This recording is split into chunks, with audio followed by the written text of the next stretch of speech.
নমস্কার, আমার গল্প পাঠ আসরে আপনাকে স্বাগত। পড়ছি আমি সুভাষ, বলছি গ্রন্থ থেকে পরবর্তী পর্ব। স্বাধীনতাই যার একমাত্র স্বপ্ন, এ সময় তার চুপ করে থাকার কথা নয়। তাহলে কেন তার এই নিরুত্তাপ শীতলতা? কী ব্যাপার? কোথায় এই রহস্যের উৎস? একই প্রশ্ন তখন উত্তাল হয়ে উঠেছে বার্লিন প্রবাসী ভারতীয়দের মনে। রহস্যের কারণ ছোট্ট একটি চিঠি দিয়ে কে যেন একজন অচেনা ভদ্রলোক চায়ের আমন্ত্রণ জানিয়েছেন তাদের সবাইকে। নাম তার সিনিয়র অরল্যান্ডো ম্যাজোট্টা। কে এই সিনিয়র অরল্যান্ডো ম্যাজোট্টা? কী পরিচয় তাঁর? সবার ঠিকানাই বা তিনি পেলেন কী করে? পথে ঘাটে দেখা হলে সেই একই কথা, কে ইনি? আপনি কিছু শুনেছেন কি? কি ব্যাপার? আমারও জিজ্ঞাসা তাই। কেই অচেনা ভদ্রলোক? নাম শুনে ইতালিয়ান বলে মনে হয়, কিন্তু এভাবে ওর সবাইকে আমন্ত্রণ জানানোর অর্থ কী? প্রশ্নের পর প্রশ্ন, অসংখ্য প্রশ্ন। চিঠি এসেছে 6 নম্বর সোফিয়ান ট্রাসে অবস্থিত প্রাক্তন ব্রিটিশ রাজদূত ভবন থেকে। এর মানে কি? ব্যাপারটা আগাগোড়াই কেমন যেন রহস্যময়। যথাসময় সবাই গিয়ে হাজির হলেন নির্দিষ্ট স্থানে। চোখে মুখে তাদের অধীর কৌতূহল। ব্রিটিশ জার্মানদের মধ্যেও এসেছেন কেউ কেউ, তাঁরাও এই অনুষ্ঠানে আমন্ত্রিত। কিন্তু সিনিয়র অরল্যান্ডো ম্যাজোট্টা কোথায় সেই রহস্যময় পুরুষ? সহসা কি দেখে বিস্ময় ছিটকে পড়লেন প্রবাসী ভারতীয়গণ। কে সিনিয়র অরল্যান্ডো ম্যাজোট্টা? কে এসে দাঁড়িয়েছেন তাদের চোখের সামনে? এ কি দিবাস্বপ্ন, নাকি অসুস্থ চিত্তের মায়া বিভ্রম? আবার তাকালেন পরিপূর্ণভাবে। না, ভুল নয়। এত কাছ থেকে নিজের লোককে চিনতে কেউ ভুল করে না। সেই মুখ, সেই চোখ, সেই দীপ্ত ভঙ্গি, কোথাও এতটুকু অমিল নেই, কোথাও এতটুকু অস্পষ্টতা নেই, কোথাও কুয়াশার জাল নেই। সুভাষ, ভারতের স্বাধীনতা সংগ্রামের একক প্রতিনিধি সুভাষ ছাড়া উনি আর কেউ নন। কিন্তু কি করে এটা সম্ভব হলো? যুদ্ধের আগুনে গোটা ইউরোপ এখন জ্বলছে। এই ভয়াবহ যুদ্ধের মধ্যে সমস্ত ব্রিটিশ শক্তিকে পরাভূত করে কি করে তার পক্ষে এই সময় বার্লিনে আসা সম্ভব হলো?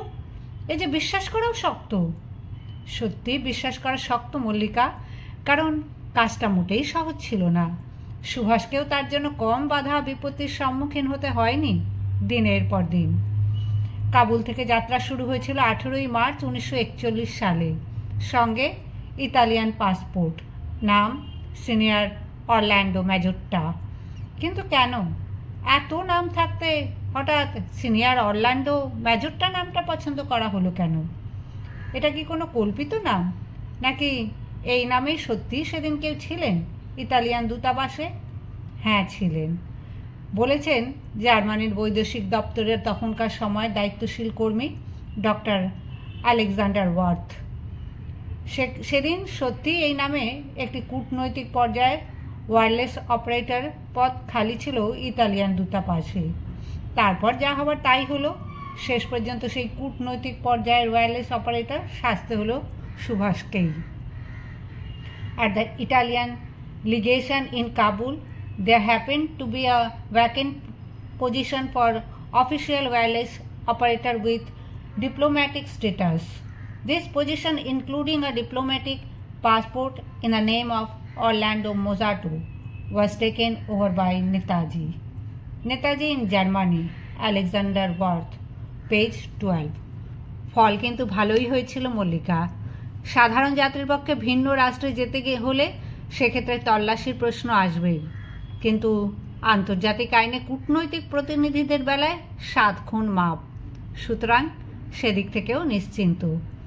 হিন্দুকুশের উঁচু নিচু গিরিপথ, তাসকুরগানের গিরিমালা, আফগান প্রান্তরের অসংখ্য হিম শীতল মৃত নগরী, পুণ্যতীর্থ মার্জারি শরীফ, ভয়াবহ জঙ্গলে ঘেরা বিষাদময় অক্সাস ও পাটাকেসরারের জঘন্য পাড়াঘাট অতিক্রম করে অবশেষে সমরখন্দ। 20 মার্চ টার্মিজ থেকে ট্রেনে মস্কো। সঙ্গে সেই ডাক্তার ওয়েলগার, যিনি সুভাষের সহযাত্রী হয়ে একই সঙ্গে যাত্রা করেছিলেন কাবুল থেকে। রাশিয়া বিপ্লবের পীঠস্থান রাশিয়া। প্রথম থেকেই সুভাষের লক্ষ্য ছিল এই রাশিয়া। যুদ্ধের আগে এমন বহুবারই তাকে বলতে শোনা গিয়েছিল যে ভারতবর্ষের স্বাধীনতা সংগ্রামে বৈদেশিক সাহায্য পেতে হলে একমাত্র রাশিয়ার কাছ থেকেই তা আশা করা সম্ভব। কারণ সারা পৃথিবীতে রাশিয়াই একমাত্র দেশ যাদের শোষিত ও নির্যাতিতের প্রতি সহানুভূতি আছে। কার্যত কিন্তু তা আর সম্ভব হলো না মল্লিকা। কারণ ইউরোপের তখনকার সময়ের রাজনৈতিক পরিস্থিতি, একদিকে রাশিয়া তখন জার্মানির সঙ্গে মৈত্রী সূত্রে আবদ্ধ, অন্যদিকে ব্রিটিশও পিছিয়ে নেই। মস্কোর British Rajdoot বিলিতি Jawaharlal Stafford Cripps ইতিমধ্যেই তার কাজ শুরু করে দিয়েছেন ভেতরে ভেতরে। জার্মানিকে তোমরা বিশ্বাস করো না, একদিন তোমরাই যে তাদের দ্বারা আক্রান্ত হবে না তা কে বলতে পারে। সুতরাং খুব সাবধান, কথাটা ভেবে দেখো একবার। একদিকে জার্মানি, অন্যদিকে ব্রিটিশ। এ অবস্থায় ইচ্ছা থাকলেই বা রাশিয়ার পক্ষে ব্রিটিশের পয়লা নম্বর শত্রু সুভাষ বোসকে সহায়তা করার মতো সাধ্য কোথায়? জেনে শুনে এত বড় ঝুঁকি তারা নেবেনই বা কেন? তবে সরকারিভাবে কিছু না করলেও সুভাষের সঙ্গে তাদের ব্যবহার কিন্তু ছিল খুব হৃদ্যতাপূর্ণ। তার ব্যক্তিগত সুখ স্বাচ্ছন্দ্যের দিকেও তাদের দৃষ্টি ছিল অত্যন্ত সজাগ। প্রত্যক্ষভাবে এর চাইতে বেশি কিছু করা সত্যিই সেদিন সম্ভব ছিল না তাদের পক্ষে, কিন্তু পরোক্ষভাবে সেদিন যেটুকু তারা করেছিলেন তার মূল্য কিন্তু মোটেই কম নয় মল্লিকা। তাদের সহযোগিতা না পেলে সুভাষের পক্ষে বার্লিন যাওয়া সম্ভব হলো কি করে? সিনিয়র অরল্যান্ডো ম্যাজোট্টার পরিচয় তো তাদের অজানা ছিল না। মস্কোর জার্মান দূতাবাসের সামরিক গোয়েন্দা বিভাগের অধিকর্তা সেদিন সুভাষের ব্যাপারে রাশিয়ার মনোভাব সম্বন্ধে বার্লিনে কি রিপোর্ট পাঠিয়েছিলেন শোনো। In Moscow, no official cognizance had been taken of his presence, but the Russians had done everything they could do to make his stay there a pleasant one. Revolution in India fitted their plans excellently. এগিয়ে যাওয়াই বিপ্লবীর ধর্ম। চলার পথে রাশিয়াকে পাওয়া গেল না, তা বলে পিছিয়ে গেলে তো আর চলবে না।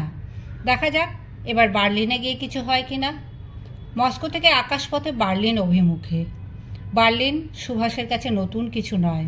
হিটলার, গোয়েরিং প্রমুখ নাৎসি প্রধানগণও তার অপরিচিত নন। এই পরিচয় ঘটেছিল নাৎসি শাসনের প্রথম দিকে। সুভাষ তখন ইউরোপে নির্বাসিত। কিন্তু কেন? সুভাষ কি নাৎসি সমর্থক? না, কোনোদিনই না। তাহলে সুভাষ কেন সেদিন পরিচয় করিয়েছিলেন হিটলার, গোয়েরিং প্রমুখ নাৎসি নায়কদের সঙ্গে? কারণ সুভাষের দূরদর্শিতা। সুভাষ জানতেন যে আজ হোক বা কাল হোক যুদ্ধ অনিবার্য। ভারতবর্ষের পক্ষে সেটা হবে একটা চমৎকার সুযোগ। সে সুযোগটাকে পরিপূর্ণভাবে কাজে লাগাতে হবে। সর্বস্ব পণ করে সেদিন আঘাত করতে হবে পররাজ্যগ্রাসী ব্রিটিশ সাম্রাজ্যবাদকে। এ ব্যাপারে ব্রিটিশের শত্রুপক্ষই হবে আমাদের সবচাইতে বড় মিত্র। আর যাই হোক, প্রথম বিশ্বযুদ্ধের ভুলের পুনরাবৃত্তি কিছুতেই আর সেদিন ঘটতে দেওয়া হবে না। এখানেই গান্ধীজির সঙ্গে সুভাষের তফাৎ। গান্ধীজির বক্তব্য হিংসা বা দেশ নয়, শুধু ভালোবাসা দিয়েই ইংরেজের হৃদয় পরিবর্তন করে আমি তোমাদের স্বাধীনতা এনে দেব। ঠিক তার বিপরীত হলেন সুভাষ। তার বক্তব্য সাপ মারতে হলে লাঠির দরকার, মনসা পুজোয় কোনো দিন সাপ মরে না। গান্ধীজির লক্ষ্য আপোষ আলোচনার মাধ্যমে সাবধানে পা ফেলে আস্তে আস্তে এগিয়ে যাওয়া। সুভাষের মতে এটা কোনো যুক্তিই নয়। ভিক্ষায় কোনোদিন স্বাধীনতা আসে না, দর কষাকষির মাধ্যমেও নয়। স্বাধীনতার মধ্যে গোঁজামিলের কোনো স্থান নেই, চরম মূল্য দিয়েই তা অর্জন করতে হয়। সুতরাং চাই সংগ্রাম। অহেতুক কালহরণ না করেই এখনই আমাদের সংগ্রামের পথে পাত বাড়ানো উচিত। গান্ধীজির প্রথম ও শেষ কথা অহিংসা। স্বাধীনতা নিশ্চয়ই চাই, কিন্তু সে স্বাধীনতা আমাদের অর্জন করতে হবে একমাত্র অহিংসার মাধ্যমে। অন্যথায় সে স্বাধীনতা তার কাছে অর্থহীন। সুভাষের প্রধান লক্ষ্য স্বাধীনতা। সেই স্বাধীনতা অর্জনের জন্য তিনি সব কিছুই করতে প্রস্তুত। মোদ্দা কথা, ছলে বলে কৌশলে যেভাবেই হোক না কেন স্বাধীনতা চাই। সুভাষের এই মনোভাব কারোরই অজানা ছিল না। গান্ধীজিও জানতেন হিটলার, গোয়েরিং প্রমুখ নাৎসি নেতৃবৃন্দ সেদিনই তিনি হিটলার, গোয়েরিং প্রমুখ সবাইকে প্রশ্ন করেছিলেন খোলাখুলিভাবে, কবে তোমরা ব্রিটিশের বিরুদ্ধে যুদ্ধে নামবে বলো? স্পষ্ট জবাব মেলেনি। যা মিলেছিল তা সবই অস্পষ্ট, ভাষা ভাষা। অর্থাৎ আমরা ওসব এখন ভাবছি নে, আমরা ভেবেছি। সাফ জবাব দিয়েছিলেন সুভাষ। ব্রিটেন আমাদের চিরশত্রু। তোমরা কিছু করো বা না করো, আমরা লড়াই করবই। Britain is our traditional enemy. We will fight her whether you support or not. Subhash স্পষ্ট ও প্রত্যক্ষ। তার কাছে ভারতবর্ষের স্বাধীনতা প্রশ্নটাই ছিল সবচাইতে বড়। কোন পন্থায়, কোন নীতি অবলম্বন করে সে স্বাধীনতা আসবে তা নিয়ে কোনো রকম গোঁড়ামি তার ছিল না। বলেছেন ইহুদি লেখক ওটো জারেক, 1935 সালের কথা। সুভাষ তখন ভিয়েনাতে। তখনই পরিচয় গড়ে উঠেছিল দুজনের মধ্যে। অটো জারেকের ভাষায় ইউরোপ সম্বন্ধে সুভাষের যে জ্ঞান ছিল, কোনো সত্যিকার এই ইউরোপীয়ানের পক্ষেও তার চাইতে বেশি কিছু জানা সম্ভব ছিল না। দোষ ছিল এক জায়গায়, ভয়ঙ্কর ব্রিটিশ বিদ্বেষী ছিলেন তিনি। His implacable hater of the British. মাঝে মাঝে প্রতিবাদ করতাম এই নিয়ে, শুনে হাসতেন শুধু। হঠাৎ একদিন তিনি কাউকে কিছু না বলে অদৃশ্য হয়ে গেলেন ভিয়েনা থেকে। খুবই অবাক হয়েছিলাম সেদিন। অনেক ভেবেছি, কিন্তু কোনো সদুত্তর খুঁজে পাইনি। ফিরে এলেন প্রায় সপ্তাহ 2 বাদে। তেমনি হাস্যোজ্জ্বল মুখ, তেমনই আনন্দময়। কিন্তু কোথায় গিয়েছিলেন সুভাষ? কার কাছে? অটো জারেকের মুখ থেকে সেই কাহিনী শোনা যাক। দেখা হতেই সেদিন তিনি বললেন, কোথায় ছিলাম জানো? বার্লিন। হিটলারের সঙ্গে দেখা করে এলাম। খবরের মতো খবর বটে। ভেবেছিলাম ভারতের যুব সমাজের প্রতিনিধি হিসেবে জার্মানি এবং নাৎসিদের সম্বন্ধে তিনি খুব খারাপ কিছু বলবেন, কিন্তু আমারই ভুল হয়েছিল। জার্মান রাইখের সব কিছুই যেন তাকে প্রভূত আনন্দ দিয়েছিল। হিটলার যে জার্মানির পুনরুত্থানের জন্য কিভাবে কাজ করে চলেছেন তাই ছিল তার কাছে সবচাইতে বড় বিস্ময়। সব শুনে আমি আর প্রশ্ন না করে পারলাম না। আপনি কোন জাতীয় পুনরুত্থানের কথা বলছেন? যুদ্ধ? ব্রিটিশের সঙ্গে যুদ্ধ? এই একটি মাত্র ইচ্ছা ছাড়া তার যেন আর দ্বিতীয় কোনো ইচ্ছা ছিল না। আর আশ্চর্য, ইনি এমনই একজন মানুষ যে যা চাইতেন তাই যেন পেয়ে যেতেন। বস্তুত এই একটি মাত্র ব্যাপারই তাকে নাৎসিদের প্রতি বন্ধু ভাবাপন্ন করে তুলেছিল। কারণ দুজনেরই লক্ষ্য ছিল এক, ব্রিটিশের সঙ্গে যুদ্ধ। হয়তো এই কারণেই জার্মানদের ইহুদি নির্যাতন সম্বন্ধে কোনো মন্তব্য তিনি করেননি। আমি তাই প্রশ্ন করলাম, আপনি তো আপনার জাতির স্বাধীনতার জন্য যুদ্ধ করতে ইচ্ছুক, কিন্তু আপনি কি করে এমন একটা জাতির সঙ্গে একমত হতে পারেন যারা অন্য জাতিকে নির্যাতন করে চলেছে? আমাদের দীর্ঘ আলাপ পরিচয়ের মধ্যে এই প্রথম তিনি যেন আমার প্রশ্নের সঠিক কোনো উত্তর খুঁজে পেলেন না। অবশেষে বললেন, anyhow, Hitler is our natural ally and he knows it. I put before him detailed plans for an agreement between Germany and the Indian Free State, which is to come into force when we gain our freedom. He is starting the project. We shall get his support when we revolt. যাই হোক, Hitler হচ্ছেন আমাদের স্বাভাবিক বন্ধু এবং তিনিও তা জানেন। জার্মানি এবং ভবিষ্যৎ স্বাধীন ভারতের মধ্যে কীভাবে একটি চুক্তি সম্পাদন করা যায় সে সম্বন্ধে একটি বিস্তৃত পরিকল্পনা আমি তার কাছে উপস্থিত করেছি। সব কিছু তিনি ভালো করে খুঁটিয়ে দেখছেন। আমরা যখন বিদ্রোহ করব তখন তার সমর্থন আমরা ঠিকই পাব। শুধু অটো জারেক নন, বিশ্বাস সেদিন মিসেস কিটি কুটিরও কম ছিল না। নির্বাসিত জীবনে সেদিন যারা সুভাষকে ঘনিষ্ঠ সান্নিধ্যে পেয়েছিলেন, মিসেস কুর্তি তাদেরই একজন। অটো জারেকের প্রশ্নের জবাব না দিলেও মিসেস কুর্তিকে কিন্তু সুভাষ তাঁর বক্তব্য খোলাখুলিভাবেই বলেছিলেন। সেদিন সুভাষ মিসেস কুর্তির বাড়িতে আমন্ত্রিত। সুভাষ ঘরে ঢুকতেই প্রশ্ন করলেন মিসেস কুর্তি, সূর্যালোকে আজকের আবহাওয়া বেশ মৃদু ছিল। মিস্টার বোস কি প্রাতঃভ্রমণের সময় পেয়েছিলেন আজ?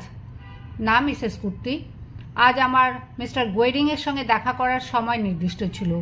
তার অফিস থেকেই আমি সোজা এখানে চলে এসেছি। খবর শুনে আমি ওর আমার স্বামী বিস্মিত। নাৎসি জার্মানির ওই পাগলা ষাঁড়টার সঙ্গে মিস্টার বোসের কী প্রয়োজন? কোথাও যে এতটুকু মিল নেই দুজনের চরিত্রে। আমার নিজের দেশের স্বাধীনতার জন্য আমি সব কিছুই করতে পারি, কিন্তু তাই বলে নাৎসিদের সঙ্গে কোনো রকম যোগাযোগের কথা আমি ভাবতেই পারিনি। ওরা ছোঁয়াচে মহামারী রোগের মতন ঘৃণ্য জীব। আমি প্রশ্ন করলাম, আপনার দেশ উদ্ধারের জন্য আপনি কি পৃথিবীতে শয়তানের প্রতিনিধির সঙ্গেও হাত মেলাতে পারেন? তিনি উত্তর দিলেন, it is dreadful, but it must be done. It is our only way out. India must gain her independence, cost what it may. Have you an idea, Mrs. Kurti, of the despair, the misery, the humiliation of India? Can you imagine her suffering and indignation? British imperialism there can be just as intolerable as your Nazism here, I assure you. But it is perhaps difficult for you to understand it all. Subhas, as I know him. কিট্টি কুট্টি part 2। এটা ভীতিজনক ঠিকই, তবু এ কাজ আমাদের করতেই হবে। এটাই আমাদের একমাত্র পথ। যে কোনো মূল্যেই হোক না কেন স্বাধীনতা আমাদের পেতেই হবে। ভারতের নৈরাশ্য, দুঃখ ও লাঞ্ছনা সম্বন্ধে আপনাদের কোনো ধারণা আছে কি মিসেস কুর্তি? আপনি কি কল্পনা করতে পারেন যে ভারতবাসী কী যন্ত্রণায় দিন কাটাচ্ছে? অন্যায় অবিচারের বিরুদ্ধে কিছু করতে না পেরে কি বিক্ষুব্ধ অবস্থা তাদের? সব অবস্থা হয়তো আপনাদের পক্ষে ঠিক বোঝা সম্ভব নয়, তবে বিশ্বাস করুন, নাৎসিবাদ আপনাদের কাছে যতখানি অসহ্য হয়ে উঠেছে, ভারতবাসীর কাছেও ঠিক ততখানি অসহ্য হয়ে উঠেছে ব্রিটিশ সাম্রাজ্যবাদ। হ্যাঁ, এই হলো সুভাষ। কোথাও তাঁর বক্তব্যের মধ্যে এতটুকু অস্পষ্টতা নেই, কোনো রকম কুয়াশার আবরণও নেই। তাঁর এক কথা, যেভাবে হোক, যে কোনো পন্থায় হোক, আগে নিজের দেশের স্বাধীনতা, তারপর পরের ভাবনা। দেশের স্বার্থ ক্ষুণ্ণ করে পৃথিবীর জন্য চোখের জল ফেলে বিশ্ব মানব স্বাস্থ্যে তিনি প্রস্তুত নন।